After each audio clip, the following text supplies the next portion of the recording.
తాకట్టులో ఉన్న మీ బంగారాన్ని విడిపించి ఆ రోజు ఆన్లైన్ రేటుకి మేము కొంటాం. Bhavani gold company. నమస్తే, మీరు చూస్తున్న సుమన్ టీవీ. నేను మీ కీర్తి. చిలుకూరి ప్రధాన అర్చకుడు రంగరాజన్పై జరిగిన దాడి గురించి మనందరికీ తెలిసిందే. మరి ఈ విషయాన్ని మనకి వివరించడానికి మనతో పాటు ప్రముఖ ఆస్ట్రాలజర్ బ్రహ్మశ్రీ నందిబట్ల శ్రీహరి శర్మ గురుగారు ఉన్నారు. నమస్తే గురుగారు. వాగర్థ వివసం పృక్తౌ వాగర్థ ప్రతిపత్తయే జగతః పితరౌ వందే పార్వతీ పరమేశ్వరౌ.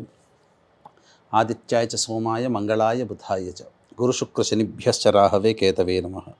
శృంగేరి జగద్గురు పీఠాధిపతులకి, కంచి పీఠాధిపతులకి నమస్కారములు తెలియజేసుకుంటూ కార్యక్రమాన్ని ప్రారంభిద్దాం. గురుగారు, మీ వరకు వచ్చే ఉండుంటుంది, చిలుకూరి ప్రధాన అర్చకుడు రంగరాజన్ గారిపై జరిగిన దాడిని మీరు ఏ విధంగా చూస్తున్నారు? అసలు దాడి జరిగిన 2 రోజుల వరకు బయటికి రాలేదు, ఎందుకు జరిగింది అసలు? దీన్ని మనం ఏ విధంగా చూసుకోవాలి? చూస్తుంటే ఆ ఫుటేజ్ అంతా అయ్యప్ప మాల ధరించినట్టుగా బ్లాక్ అండ్ బ్లాక్ డ్రెస్లో ఉన్నారు, ఆరెంజ్ కలర్ కండువా వేసుకుంటూ. అట్లీస్ట్ ఆయన పైస కన్నా రెస్పెక్ట్ ఇవ్వలేదని వివిధ మాటలు మనకి కమెంట్ బాక్స్లో వినిపిస్తూ ఉన్నాయి. మీరు కూడా మాట్లాడండి అని అడుగుతా ఉన్నారు. సో దాని ఉద్దేశమే మన ఈ కార్యక్రమం. సో మీరేం చెప్తారు గురుగారు? మీరు ఎలా చూస్తున్నారు ఈ సంఘటన మొత్తాన్ని? కాస్త మీరు అన్నట్టుగా ఆలస్యంగానే వెలుగులోకి వచ్చిందమ్మా. అంటే దాడి జరిగినది ఆల్రెడీ 2-3 రోజుల కిందట జరిగినటువంటిది.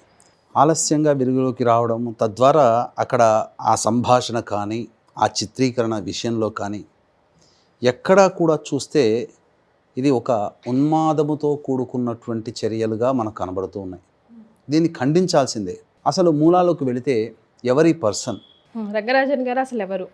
రంగరాజన్ గారు మనకు అందరికీ సుపరిచితులే. చిలుకూరు బాలాజీకి సంబంధించినటువంటి ట్రస్ట్ నిర్వాహకులు.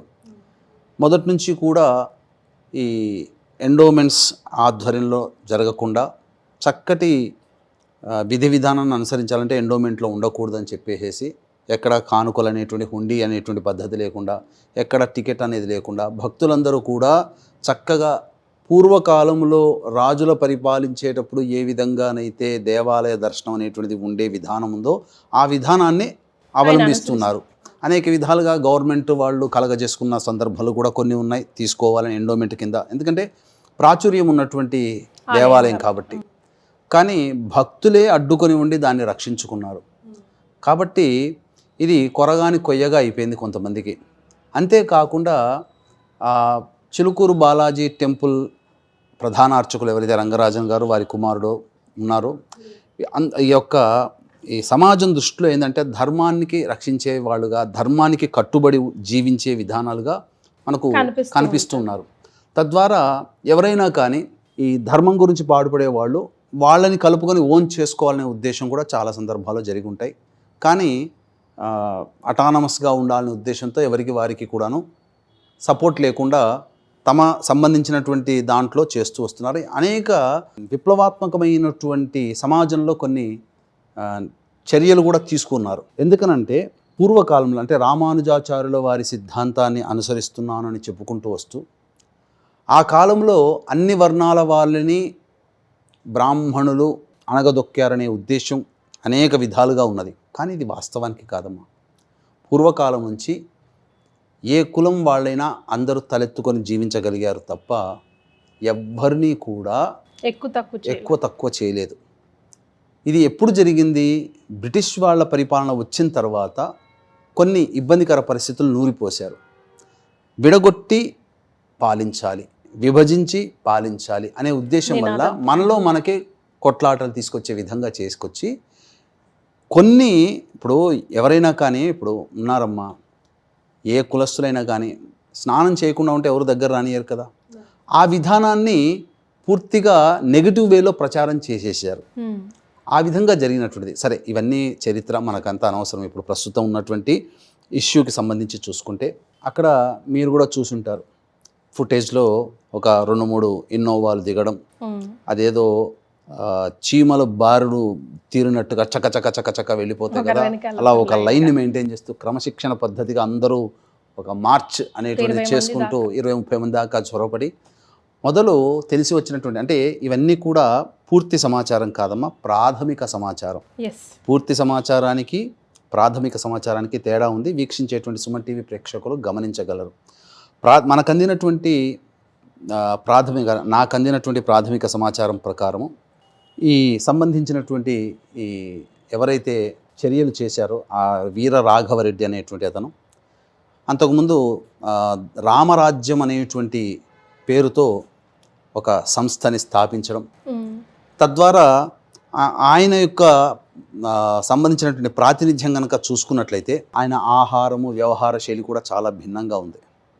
తనకి తాను ఒక సంఘ సంస్కర్తగాను, లేకపోతే ఈ సమాజాన్ని ఉద్ధరించేవాడిగా పుట్టినటువంటి వాడిగాను భావించుకోవడం, తద్వారా ఆహార్యము వేషధారణ చూస్తే ఒక అల్లూరి సీతారామరాజు ఏ విధంగానైతే గడ్డములు పెంచి శిఖ పెట్టి ఆంగ్లేయుల మీద పోరాటం చేశాడో, ఆ విధంగా సమాజంలో ఉండేటువంటి దుష్ప్రభావం మీద పోరాటం చేయడానికి అనేటువంటి ఆహార్యం మార్చుకోవడం అనేటువంటి పెంచుకోవడం జరిగింది. ఆయనకు సహజసిద్ధంగా ఊహించుకున్నాడు. పైగా ప్రైవేట్ ఆర్మీని కూడా ఏర్పాటు చేసుకున్నాడని చెప్పి మనకు కొన్ని కథనాల ద్వారా తెలుస్తున్నాయి. ఏంటంటే సమాజంలో అధర్మం తరపున పోరాడాలి అనేటువంటి ఒక ఉద్దేశంతో ఈ విధంగా అతను ఒక మిలిటరీ వ్యవస్థ స్థాపించి 10వ తరగతి పాస్ అయినటువంటి వాళ్ళు 20 ఏళ్ల నుంచి 50 ఏళ్ల వరకు కూడా ఉన్నటువంటి వాళ్ళకి దరఖాస్తులు అనేటువంటి పెట్టాడు. నెలకి 20,000 జీతం, ఆహారము, వసతి అవన్నీ ఇస్తూ భారతదేశంలోనే కానీ ఎక్కడైనా కానీ పని చేయాలి అనేటువంటి ఉత్సాహం ఉన్నటువంటి వాళ్ళ నుంచి దరఖాస్తులు. అదేమీ ఉచితం కాదమ్మా, గవర్నమెంట్ వసూలు చేసినట్టుగా 350 రూపాయలు ఆ దరఖాస్తుకి తీసుకోవడం. పల్లెటూళ్ళల్లో 5,000 10,000తో గడిచిపోతుంది కదా. కూర్చొని తిండి పెట్టి వసతి ఇచ్చి 20,000 ఇస్తున్నారంటే ఎవరు ఆకర్షితులయ్యారు. చాలామంది కొంతమంది జాయిన్ అయ్యారు. ఆయన చెప్పుకోవడం 5,000 మంది జాయిన్ అయ్యారనే ఉద్దేశమో, లేకపోతే 5,000 మందిని రిక్రూట్ చేసుకోవాలనే ఉద్దేశమో తెలియదు, కానీ కొంతమంది అయితే జాయిన్ అయ్యారు. వాళ్ళని ప్రేరేపణ చేసి ఒక ఉన్మాదులుగా తయారు చేయడం. అంటే ఒక విధంగా చెప్పాలి అని అంటే సంఘంలో మార్పు తీసుకురావాలనేటువంటి ఒక ఉద్దేశం కనుక ఉంటే లాండ్ ఆర్డర్ని గౌరవిస్తూ లాండర్ పరిధిలో మనం ఉద్యమాలు చేసుకుంటూ ప్రజలలో చైతన్యం తీసుకొని వస్తే కనుక మీరు అన్నట్టుగా చక్కగా ఉండేది. కానీ ఇక్కడ ప్రజా చైతన్యం కంటే తన స్వప్రయోజనమే, తన యొక్క పేరు ప్రఖ్యాతులు పెరగడం కోసమే ఉద్దేశంతోనే తను అనుకున్నదే నిజము. ఎందుకంటే నాకు ఇతని యొక్క మాట వ్యవహార శైలి ఆయన సంబంధించినటువంటి వీడియోలో కనుక చూసినట్లయితే ఎక్కడో ఒక 5 సంవత్సరాల క్రిందట కులములకు సంబంధించినటువంటి ఒక వీడియో అనేటువంటిది చూశాను. అందులో చాలా చక్కగానే వ్యవహరించాడు అన్నట్టు అనిపించింది అప్పట్లో. ఎందుకనంటే కులములలో ఉన్నవన్నీ కూడా ఇప్పుడు ఈ మధ్య వచ్చినవి అసలు అందరికీ కులానికి అందరికీ ఆద్యులందరూ కూడా మహర్షులే, కాకపోతే విధి విధానాలు అనుసరించి వాళ్ళు మారారు. ఇలా ఒక్కొక్క కులములో ఉన్నటువంటి ఒక్కొక్క ఋషిని గురించి కూడా తెలియచేశాడు. ఆ ఋషులందరినీ కూడా మనం పూజిస్తున్నాం. ఆ కులానికి ఆద్యులైనటువంటి ఋషులను కూడా చెప్పడం జరిగింది. సో అప్పుడు నేను ఇంప్రెస్ అయ్యాను. బాగానే చెప్తున్నాడు, కరెక్టే కదా, అన్ని కులాలు ఒకటే కదా, మనం మాత్రం ఎందుకు కొట్లాడుకోవాలి? ఎవ్వరు ఏ కులము మీద, ప్రతి కులము ఒక కులం మీద ఒక్కొక్క కులం ఆధారపడి ఉంది. చర్మకారుడు చెప్పు లేకపోతే కాళ్ళకు చెప్పు లేకపోతే పాడైపోతాయి అమ్మా కాళ్ళు. రైతు పండించకపోతే భోజనం దొరకదమ్మా. అన్ని ఉన్నత వర్గాల వారే చేస్తున్నారా? కష్టపడి పనిచేసే వర్గము ఎలా, అలాగే ఈ కష్టపడి పని చేసినటువంటి వాళ్ళ యొక్క శ్రమని సరైనటువంటి విధానంలో పెట్టేటువంటి మేధావి వర్గము, ఈ మేధావి వర్గము కష్టపడే వారిని రక్షించే వర్గము, ఈ కష్టపడి పనిచేసినటువంటి ద్వారా వచ్చినటువంటి ఉత్పత్తులకి మళ్ళీ తిరిగి వాళ్ళకి న్యాయ మార్గంలో డబ్బుని అమ్మకాల ద్వారా జరిపించే డబ్బుని అందించేటువంటి ఒక వర్గం. ఇలా 4 వర్ణాల వారు ఏర్పడ్డారు. 4 వర్ణాల వారు ఆ రోజు అందులో అందరూ సంతోషంగా ఉన్నారు.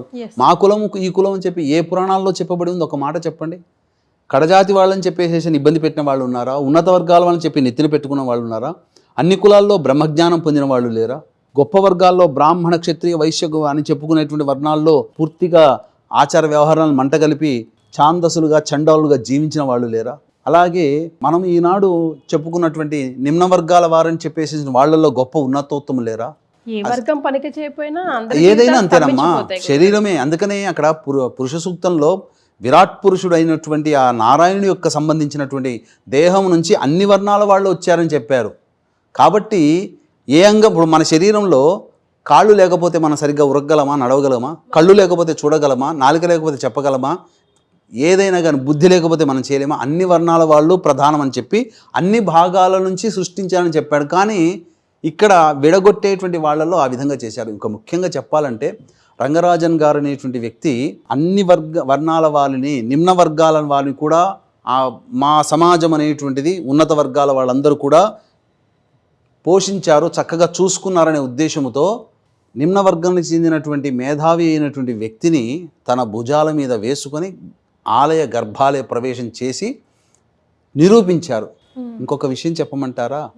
ఏ వ్యక్తినైతే అతను రంగరాజన్ గారు భుజాల మీద వేసుకున్నారో ఈ రోజున ఆ వ్యక్తి భుజాన వేసుకున్నాడు కదా, ఆ వ్యక్తి అందరి చేత గౌరవింపబడుతూ పూజింపబడుతున్నాడు. శ్రీ శ్రీ శ్రీ ఆదిత్య పరాశ్రీ గారే. మోసిన వ్యక్తి ఎవరో కాదు, ఆదిత్య పరాశ్రీ గారే. నారాయణపేట దగ్గర ఉన్నటువంటి ముగ్గురమ్ముల దేవాలయం ఉంది కదా, సుమన్ టీవీ దాంట్లో కూడా చాలా కార్యక్రమాలు చేశారు, ఎంతో సుపరిచితులు. వారు కూడా బ్రహ్మజ్ఞానం పొందిన వారే. వారి యొక్క మంచి విషయాలు చూస్తే అసలు ఎంత గొప్ప జ్ఞానం ఉన్నదని చెప్పి, పురాణాల పట్ల శాస్త్రాల పట్ల ఎంత జ్ఞానం ఉందని చెప్పి. అయితే ఇక్కడ ఎందుకు చెప్తున్నానంటే, అసలు ఆర్జ్యం ఈ దాడికి ఎక్కడ పడింది అంటారు? ఎందుకు పడింది అని అంటే, ఈయన ఒక రామరాజ్యం అనే పేరుతో ఒక ప్రైవేట్ సైన్యాన్ని ఏర్పరచుకొని భారతదేశం మొత్తం కూడాను తను విప్లవాత్మకమైన మార్పులు తీసుకురావాలి అంటే, అతనిలో ఒక కోణం మాత్రం మెచ్చుకోవచ్చు. మన ధర్మాన్ని నాశనం చేస్తున్నటువంటి వాళ్ళని ఎందుకు ఉపేక్షించాలనేటువంటి ఒక దృఢ సంకల్పం, పోరాట పటిమ ఉంది. కానీ అది తప్పుదారి పట్టిందమ్మా.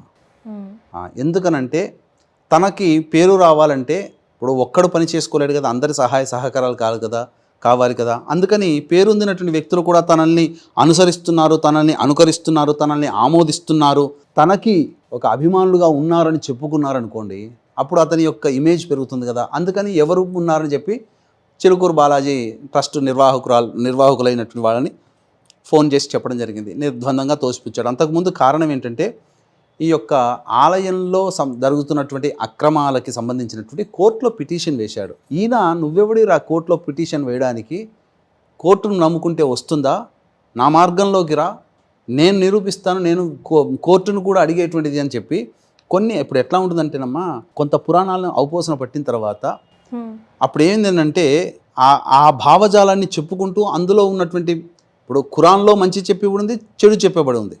బైబిల్ని చూసుకొని మంచిగా ఆచరించే వాళ్ళు ఉన్నారు, దాన్ని చూసుకొని చెడుగా ఆచరించే వాళ్ళు ఉన్నారు.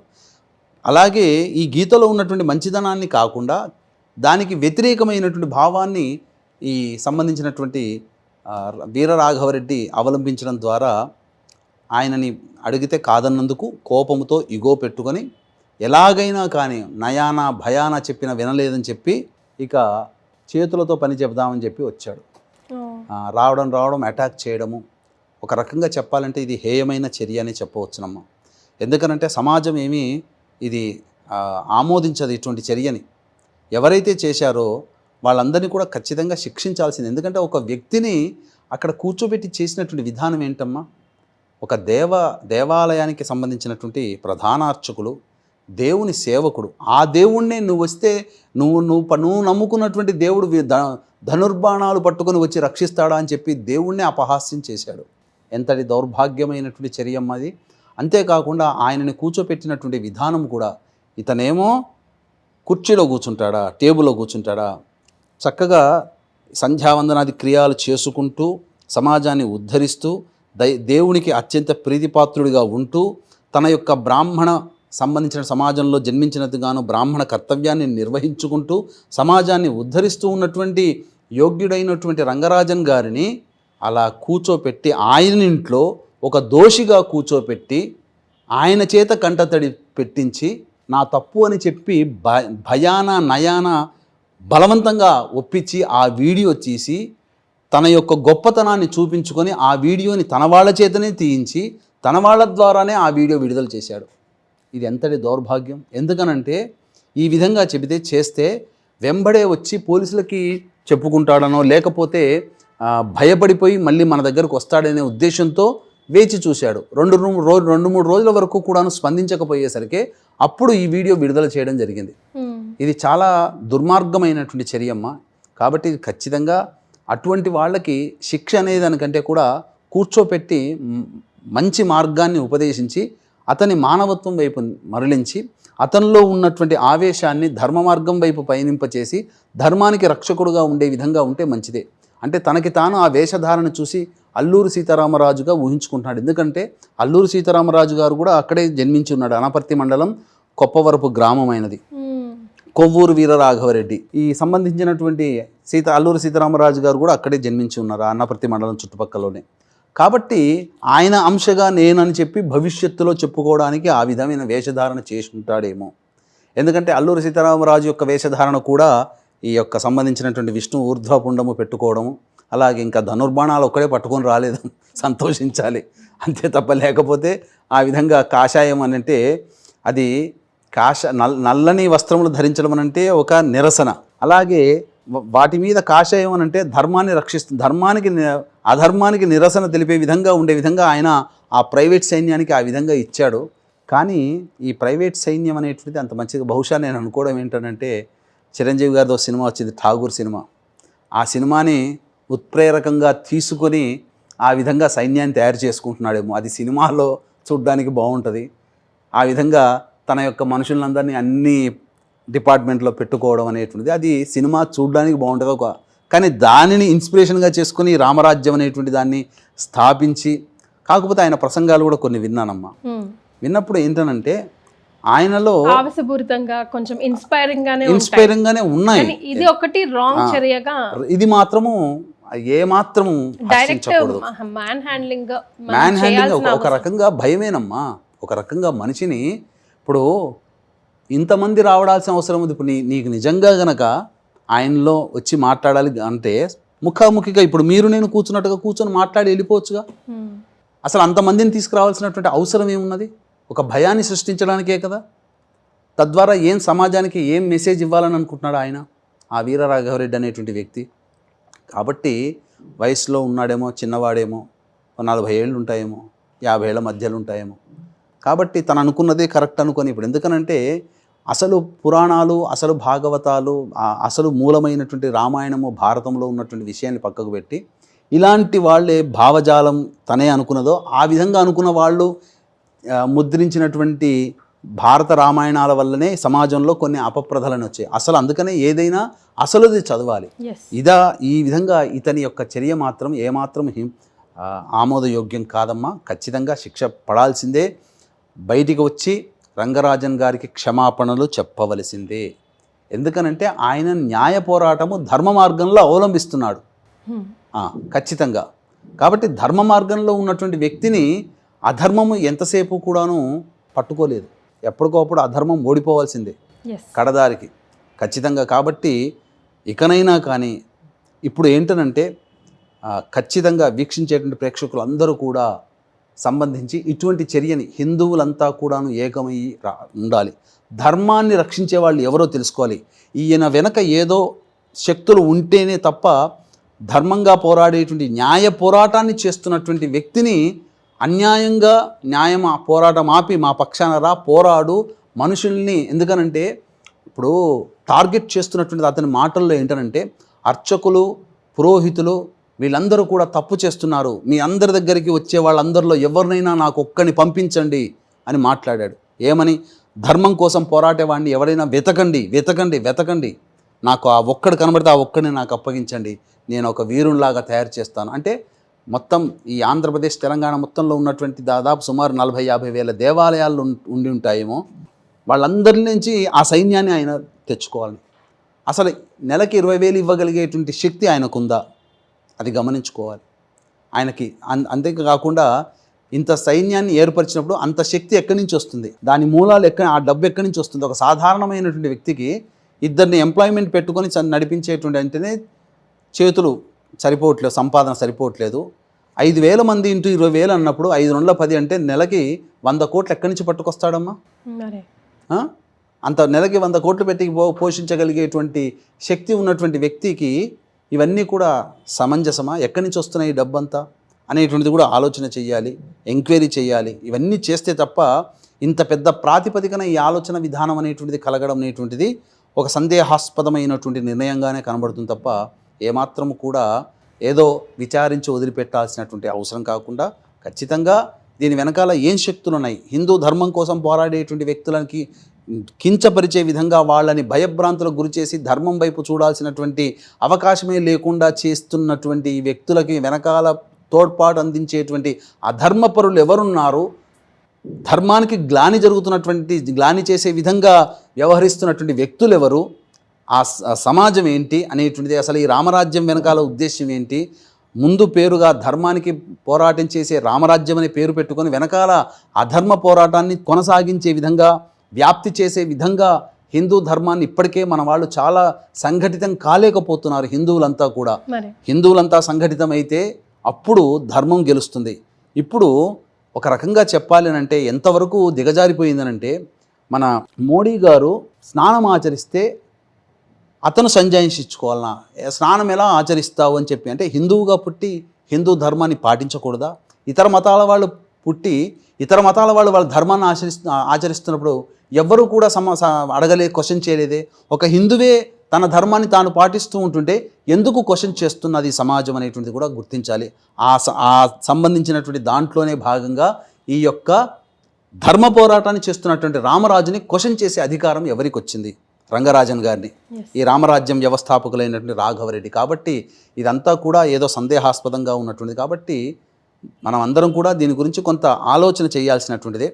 కాబట్టి ప్రేక్షకులు కూడా రంగరాజన్ గారిని సమర్థించాలి, అటువంటి వ్యక్తులకి శిక్ష పడే విధంగా చూడాలి. తద్వారా ధర్మానికి హాని జరగకుండా హిందువుల అందరం కూడా సంఘటితమై మనమందరం కూడా ఒకటి అనేటువంటిది. ఎందుకనంటే రాబో భవిష్యత్తు తరం అనేటువంటిది అంత సుమార్గంగా ఏమీ కనబడట్లేదు. కాబట్టి హిందువులమంటూ చెప్పుకోగలిగేటువంటి దేశం ఏదైనా ఉందంటే మనం నివసిస్తున్నటువంటి భారతదేశం. దీన్ని మనం కోల్పోయాము అనంటే మనం నివసించడానికి కూడా లేదు. శరణార్థులుగా, మైనార్టీలుగా ఏదైనా దేశంలో ఉండవచ్చు, కానీ శరణార్థులుగా ఉండాల్సినటువంటి గతి కనుక మనం తెప్పించుకోకూడదు. అటువంటి ధర్మం రాదు, అటువంటి సమస్య రాదు. ఎందుకనంటే మన దేశము పుణ్యభూమి, కర్మభూమి, ఎంతోమంది మహానుభావులు జన్మించినటువంటిది. ఒక పక్క హిమాలయాల నుంచి మన దేశాన్ని కాపాడుతున్నటువంటి యోగులు, సిద్ధులు ఎంతోమంది ఉన్నారు. అవసరమైనప్పుడు కొంతమంది రూపంలో మనకు రక్షణ కల్పిస్తారు. ఆ ధైర్యంతో ఉండకుండా మనవంతు కర్తవ్యాన్ని మనం చేసుకుంటూ, మన ధర్మాన్ని మనం పాటిస్తూ, మన వాళ్ళకి ఎవరైనా ఇబ్బంది కలుగుతున్నప్పుడు అందరం కూడా సంఘటితం అవ్వాలి.